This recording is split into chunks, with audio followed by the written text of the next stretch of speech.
us through our session today than our very own Nereus Mensah Gyasi. So I'm going to give the floor to Nereus to briefly introduce himself to us. Okay, can you hear me? Yes, we can hear you. Okay, thank you very much for this opportunity. My name is Nereus Mensah Gyasi. I'm currently a research and teaching assistant at the Department of Health Promotion and Disability Studies here in the Kwame Nkrumah University of Science and Technology. I'm a mental health advocate, and yeah, I mean, that's basically that. And I graduated as the overall best student and valedictorian for KNUST College of Health Sciences for the just ended graduation ceremony. So that's it about me. Thank you very much for having me. Wow, that's an incredible achievement. Okay, thank you so much for sharing, that amazing highlights. I've had a chance to go through your LinkedIn and I see you're doing amazing stuff. So thank you so much. So I'm not going to, say a lot. We are just going to dive straight into the questions. And so give me one sec, please.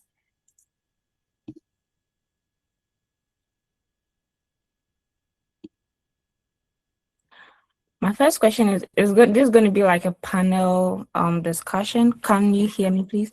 It's going to be like a panel discussion. So, based on your experiences relating to the topic for today, we would like to, hear some responses that you would have to our questions so that it would be like, a learning, it's definitely a learning time. So we just want to learn from your experiences. So your responses are going to be, like how do I say it? It's going to be the foundation or for like the responses that you're going to give us today. So I would like to ask you to share briefly, an overview of your academic background and the single best mindset shift that you had that transformed you from being a good student to a valedictorian in a very demanding college like the health sciences. Because can you share as briefly? Okay, thank you very much. So as you've rightly said, I was in the College of Health Sciences and I read disability and rehabilitation studies. So about my background, the truth is, seriously, it wasn't a program I really wanted to do. It wasn't my first choice. It was like my third choice, yeah. But then, I read science in senior high school and I knew I wanted to be in the health field. And then those of us who are familiar with my graduation speech, you realize that both of my parents, they have a disability. So the plan was to read a program, to add the program to the list of programs that I like, because it was a way for me to understand my parents. And then, God being so good, I got in. But then what shifted me from being a normal student to, first of all, being a good student, even before the valedictorian, was me telling myself that I am here. So even if I don't like the program, I don't have any other option but to do it. So it's either I am doing it well or I am not doing it at all. And I'm a Christian, so verses like Colossians 3:23 tell us to do things. Whatever our hands find us to do, we should do it with all diligence. So that is one thing that really made me a good student. And lastly, what moved me from being a good student, let me say from me achieving the valedictorianship, was me telling myself that it is not enough to study hard. Like in life, you don't have to study hard, you study smart. So that is one of the things that I kept to myself, and then it really helped me. Yeah. Thank you very much. Wow, thank you for sharing this. This is really powerful, and I believe this is a very practical way to have a mindset shift. So now I'm going to get like deep into the reality most students struggle with. That's when it comes to academic workload, or even like balancing academic workload with our normal lives or personal lives. And so I know you were in the health sciences, and health sciences are very notorious for intense content, volume.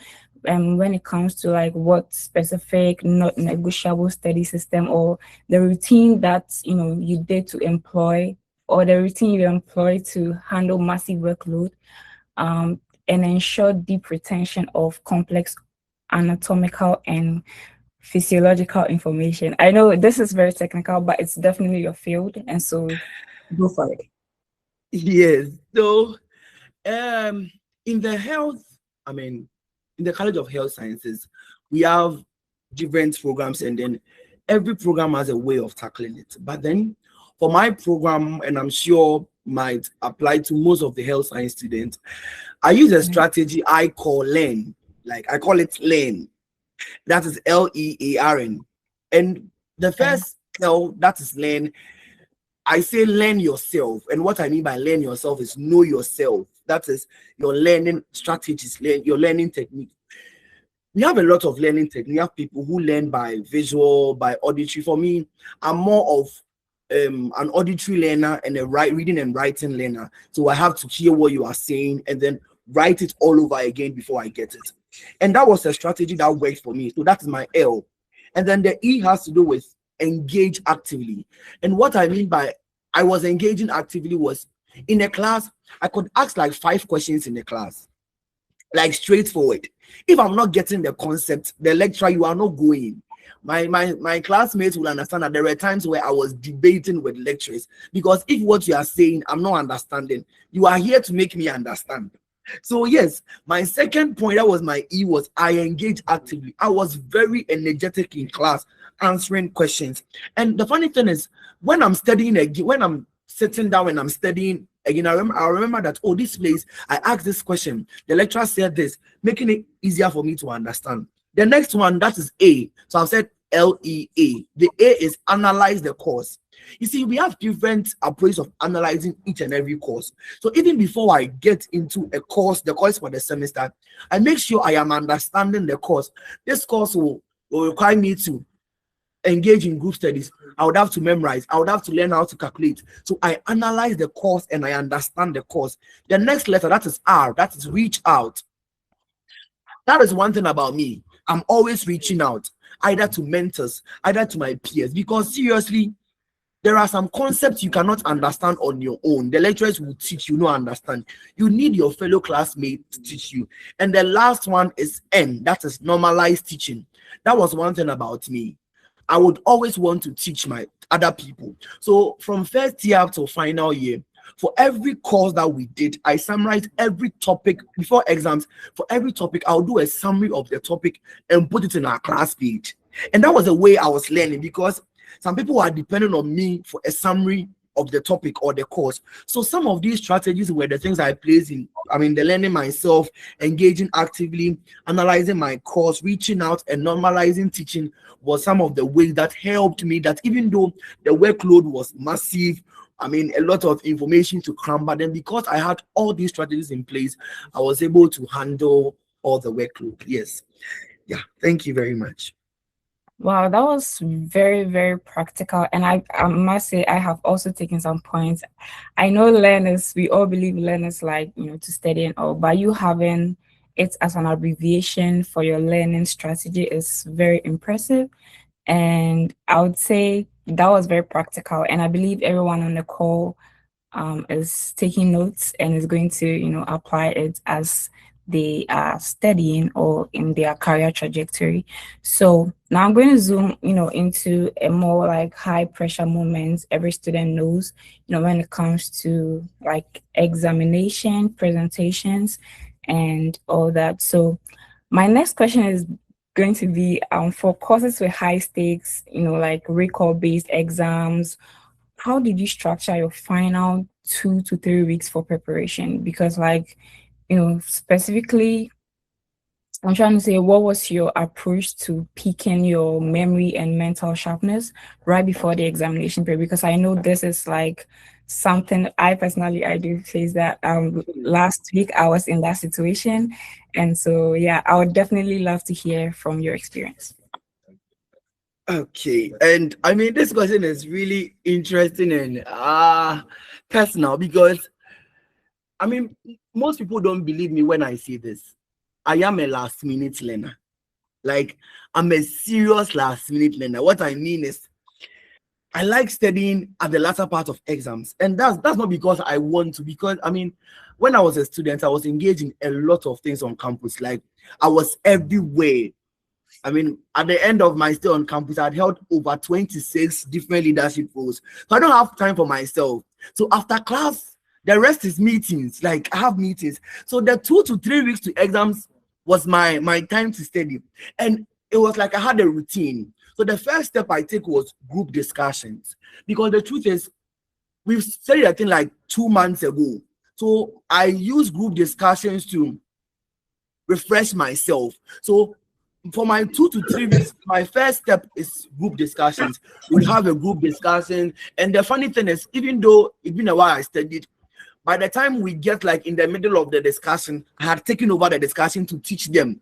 And that was how it was. So the first step was group discussion. After my group discussion, now I come to my personal studies. Now at this point, I make sure that I am covering the slide from head to toe. And I mean, as a Christian, I believe this so well that God has given me a certain grace. I call it speed and accuracy. I mean, God gives me a certain speed when I'm learning. I mean, that one, it is not something I've worked for. It is so something that someone will use like an hour. I might use like 15 minutes to finish it. I mean, that one, it is purely God. It is grace. So after my group studies, I come and do my personal studies. Now, after my personal studies, now I make sure I am summarizing the entire course. So the truth is, I have to make sure every topic I've learned, I'm able to write almost everything of the topic in my jotter, in my book. As I said, I'm more of the reading and writing type. So after reading, I would have to write. If I've not been able to write everything, I mean, dito, I'm not moving. I would have to go back and study. After that writing, now I do more like an audio summary. I think I mentioned it earlier. My class need summary from me. And it was a responsibility I should have placed on myself, like, because it will put me on my toes to study. So every topic, my class is waiting for an audio summary from me. So after my summary, I make sure I am summarizing it in an audio form for them to understand in the simplest way possible. So in that case, I have more like grasped every concept there is to grasp in that topic. So, and the most important part of it is my prayer part, because trust me, everything that you are doing without God, you might even get sick. You know, you studied, but then you might be sick, you cannot continue. So my prayer is something that I wasn't playing with. So my group discussion, after group discussion, I take my personal studies. Now I summarize the course, then I do an audio summary of the course. Then now I top it up, push it up with prayer. So that was what I was doing in my 2 to 3 week preparation. I mean, aside lectures, so that is what I was doing. Yeah. Wow. I really appreciate you keeping in the God factor, because it's something we wouldn't want to play with.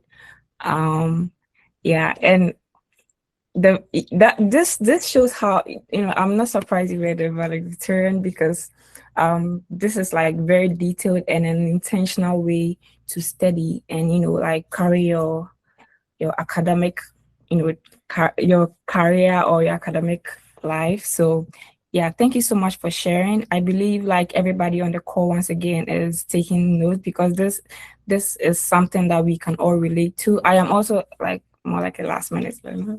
Yeah, so yeah, we are in this together. Yeah,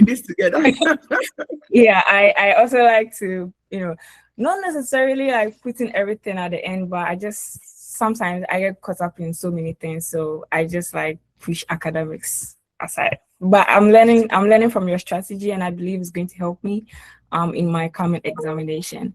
So moving on to the next question. I would say like mid-semester exams often signal potential weakness. What actions did you immediately take after mid-semester examination, regardless of the score, to adjust your learning strategy and guarantee stronger performance in your final exam?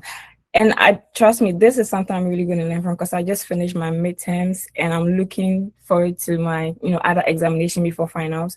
So yeah, I'm all ears for this. Okay, midterm. So for me, the truth is I treat every exams on the same scale.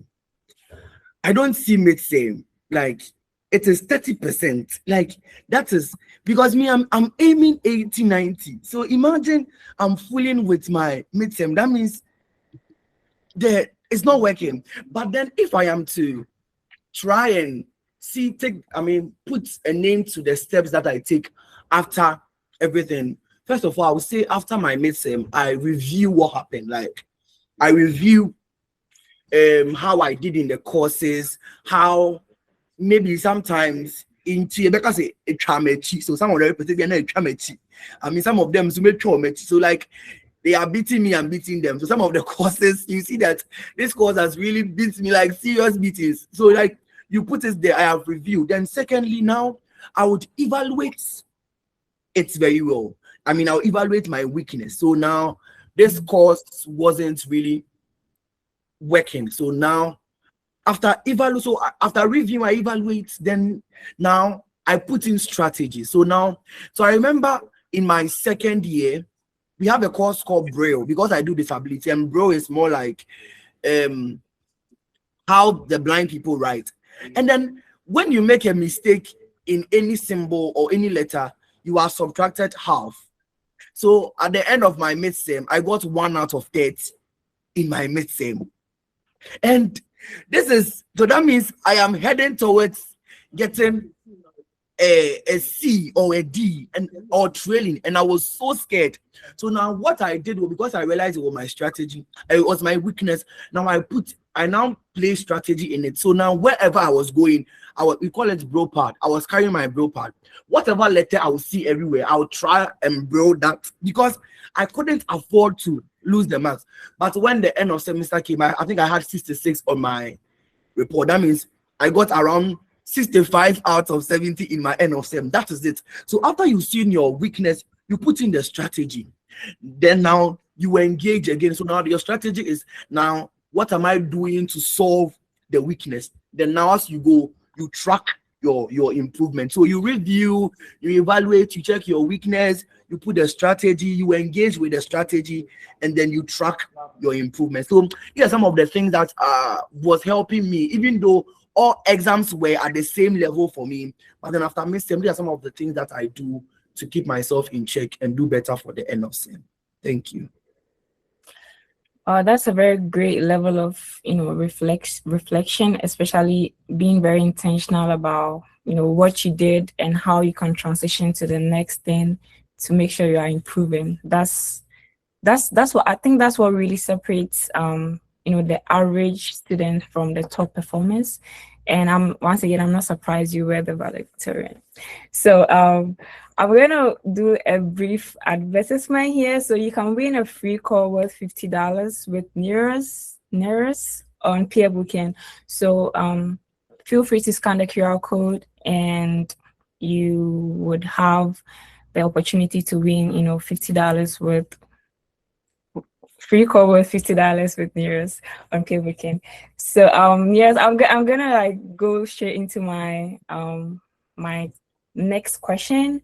And I must say I really appreciate all of the great experiences that you are sharing with us, because we really relate to it. We are all students, and these are great advice that we could apply to our academics. So thank you so much for sharing.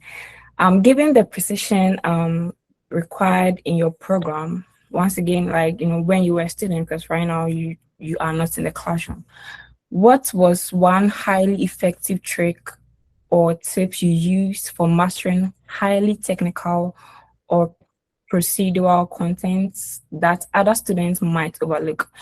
This, in other words, I would say, is like, your attention to detail skill. Can you speak to that? So if I'm to talk about one, it will be difficult, but maybe I will talk about quite a number quickly, then I just move on. So my program, because it was disability and rehab, I think this applies to almost every health related program. The first skill I saw very important that people were lacking or are lacking is empathy. As a health professional, you will need empathy. And as a rehabilitation specialist, Empathy was something you cannot go without. So putting yourself in the shoes of your clients, understanding them from their point of view, that was one of the first things that it was so keen to me. So whenever I'm speaking to you, I can zoom into your mood and then how you are feeling, and then now get a better way of talking. That is what I was doing. So it really helped me. Even when a lecturer is teaching, I don't know, I empathize with the notes on the funny enough, I empathize with the slides and then try, and it was one way that was working for me. And then I was always looking for exposure. I felt like slides are not all that it takes to become a very good student. I'm not a bookworm. Anybody that knows me knows that I'm not like come and chew. My story is different from the other valedictorian. That is very true. So every time I'm looking for, can I get an opportunity here? That was why I was able, I was holding a lot of positions at the time, because I wanted to experience every part of what I was doing. And then the opportunity comes and I practice. Like, I make sure I am giving my all to it. Like, I was giving my all. So if you want to have the skill, we're talking about skill here. It is not about the chewing. It is about looking for opportunities and then practicalizing what you are studying. And the last thing that I think I can add is, let me say, inquiry or asking questions. I'm always asking questions like, why is the pen blue? Like, why isn't it red? So if you are in a study, if I'm in a clinical session with you, we've gone for clinicals, I will make you, even if you are my classmate, you would think more, because I am asking questions beyond what is this. I'm asking technical questions. And if you're a health science student and you want to be better at your skill, that is one thing that you should be looking for. How to ask questions when it comes to the technical stuff. Yes. Thank you. That was really amazing. Thank you for sharing. And once again, you are very intentional about your academics, and I believe it's very important for us students to surround ourselves with people who actually are going to challenge us to think outside of the box and also ask questions. So thank you for sharing. And yeah, once again, the main purpose of this is for everybody to take notes and apply. There's no point in listening or learning and not applying. So yeah, this is definitely going to be helpful for everybody. My last and final question to you, Nereus, is that beyond passing exams, how has the discipline and excellence you cultivated during your studies prepared you for your role now? And what final piece of advice do you have for students aiming for higher academic status? So, yes, exams we passed, but there are some skills I don't think I can ever more like leave behind. First one is working under pressure. I have last minute learning is not an easy job. So if you're a last learner and then you are making it, you are doing well. Trust me, if I tell you when I prepared for this, how I put myself, you will not believe me. But then I've cultivated the habit of working under pressure. And one thing about me, when I'm under pressure, I don't feel pressured. Like, I put myself in a certain state that make me calm. That was how I was studying. Even when I know I have like 3 hours and I have like 200 slides to cover. And these skills are skills that you will need in the real world, in whatever field you find yourself, how to work under pressure. And then trust me, the discipline I put even though last minute learning is not very good, it doesn't show you are proactive. That is true. But then still, it has taught me how to work under pressure. And then also teamwork. As I said, I was always about group work. Do you understand this? How do we make this better? So when I'm doing my teaching assistantship or me being research teaching assistant, we work in teams to do research projects. And I've already developed the skill of working with people. So yes, it has also helped me. And then also in my course, we do a lot of presentations, like a whole lot.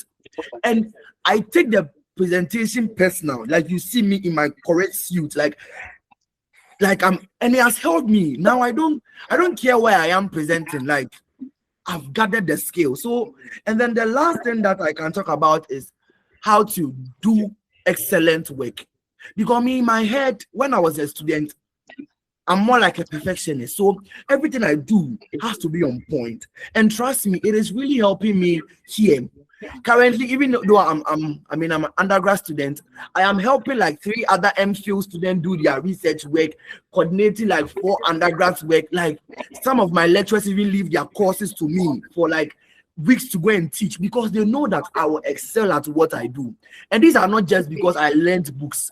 It was because I learned beyond books. So if I'm leaving any final advice to every student here, don't do just books. If you are doing just books, you are wasting your time. Go extra. Me, I'm always the extra person. I'm always doing extra. That is how to survive and be better on campus. Lastly, I have a formula that I always go with. That is DP plus HE equals to S. That is divine power plus human effort equals to success. You cannot take God out of it, and you cannot take your effort out of it. So if you want to succeed and excel at what you do, add divine power plus human effort, and success is inevitable. Thank you very much. Oh my God, this is the most beneficial 30 minutes I've ever had in my life. Thank you so much for sharing your insights with us today, and like being very open about your experiences and how best we could, we can learn from it. We are very appreciative of that, and we can all agree that there's a lot we've taken from Nereus's experiences in this session, and there's a lot that we are walking away with, as students, and not just for exams or academic work, but also as students of life and for our lives. So yeah, I see you all giving our speaker a round of applause. Yeah, so I was gonna say let's give our speaker a round of applause. So I have a few announcements to make. We have a winner for our raffle. Should I say raffle? Or our $50 free call with Nereus. And our winner is Amos Ewuro, a student at KNUST. So yeah, congratulations to Amos on being our winner for today. And please do not forget to follow us on LinkedIn, follow peerbooking, and also you can follow Nereus on LinkedIn. I'm sure he is on LinkedIn. He has a great LinkedIn profile, so you definitely want to check it out. And also explore our platform, that's peerbooking. You can book tutors, you can book anybody that you feel or is going to be helpful to you, because everybody on there is helpful and is there because they want to help. So feel free to reach out, feel free to explore our platform and take advantage of the opportunity.